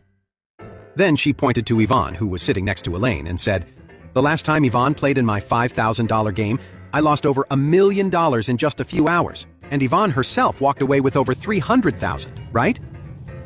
Yvonne quickly added, "Oh, Iris, you're way too rich. I can't even remember how much I lost. I think I was down more than $2 million that night, but I still managed to win back over $500,000. The woman named Thea smiled and said, "Oh, I think I won a little over $100,000 that day. For someone like Iris, isn't that just pocket change?" Iris smiled and said, "Honestly, a little money like that is nothing. My husband made a few $100 million easily when he was younger. Me losing 30 or 50 million at the card table is no big deal." When Elaine heard this, her heart pounded with excitement. This Iris was a complete idiot. Plus, with Yvonne on her side, she was sure to win big. With that, Elaine pushed aside any doubts she had. She smiled and said, "If you're okay with it, Iris, then let's play for 1,000. Iris nodded and smiled and said, "Then I'll start by rolling the dice." "Okay." Elaine rubbed her hands together, already feeling a rush of excitement. After Iris rolled the dice, she started dealing. Soon, the four of them had their first hands. Elaine looked at her cards and was thrilled. Her luck was unbelievable. She was just one card away from a monster hand. She just needed to draw one more card, and she'd win big. So Elaine was buzzing with excitement, eagerly waiting to draw the card she needed. After a few rounds of not getting what she wanted, she remembered her secret deal with Yvonne. She gave her a subtle signal, asking for a 3. Yvonne caught on immediately and quickly tossed a 3 into the discard pile. "A 3! Oh, I'll take that." Elaine was thrilled. She snatched the 3, and with a huge smile, she discarded another card. After her play, Elaine declared triumphantly, "I'm just one card away." Iris feigned surprise. "No way, Elaine. You're set already?" Elaine grinned and said, "Yep, the cards are just falling right for me." Iris nodded. "Well then, I hope I'm not the one who gives you the win." With that, she reached out, casually tossed a card onto the table, and announced, 20 grand. When Elaine saw her throw the 20 grand card, she couldn't help herself. She immediately slammed her cards down and shouted, "I got it! I have the 20 grand!" "Oh," Iris said, pretending to be annoyed. "Why are my hands so clumsy? Why did I play that card?" Elaine quickly said, "Hey, Iris, we already agreed. Once a card is played, it stays played. You can't take it back." Iris said, "Don't worry, Elaine. I'm not that kind of person. I played the card that let you win. You'll definitely get your money." Yvonne also chimed in. "Yeah, Elaine, for Iris, playing poker for $1,000 is just pocket change. It's mainly for fun." Just then, Iris handed $24,000 to Elaine and said, "That's a 24 grand hand, right? A total of 24,000. Go ahead and count it." Elaine was so excited she could barely contain herself. She took the money, counted it, then excitedly set it aside and went right back to playing poker with them. After that, Elaine's luck was unbelievably good. Almost every hand she was dealt was a winner. With Yvonne's help, Elaine was winning almost constantly. After 3 rounds of cards, Elaine had only lost 2 hands. She kept winning all the others, and after 3 full games of poker, she had won more than $300,000. She used to play poker, and the most she'd ever won was maybe $10,000. She'd never seen this much money in her life. When she counted it and realized she had over $300,000, her eyes were practically glowing with excitement. Just then, as the cards were being shuffled again, Yvonne gave a slight cough. The setup was complete. Iris, sitting at the poker table, shifted her expression slightly. She knew immediately that it was time to spring the trap. They had fattened the pig. Now it was time for the slaughter. Immediately after, Iris yawned and said, "Oh, playing poker for 1,000 is so boring. I'm about to fall asleep.